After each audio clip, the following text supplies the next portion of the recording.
Баршаңызға қайырлы күн, достар. Мен бүгін видеомда сіздерге фетрдан жасалған домбыраның жасалу жолын түсіндіріп өтетін боламын.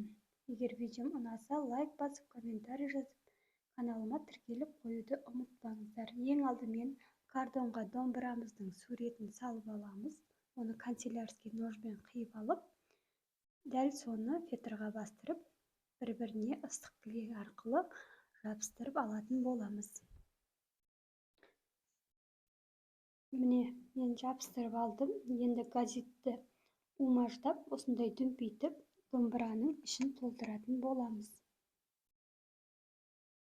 Содан кейін көк фетрді алып, жиектерін клеймен бастыра отырып, осылайша домбырамызды қаптап алатын боламыз.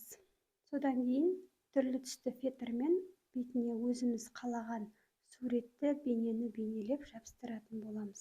Мен ауылдың бейнесін бейнеледім.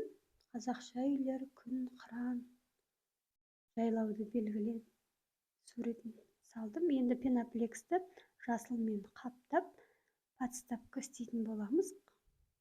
Қалтқыны қаптаймыз және осылайша ыстық клей арқылы ұзақ ұстап тұрып бекітетін боламыз.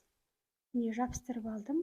Артына да қалтқыдан осындай подставканы фетрмен қаптап, тіреуіш жасап қойдым.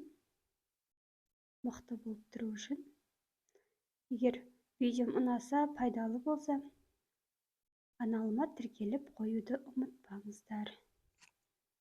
Назарларыңызға рахмет.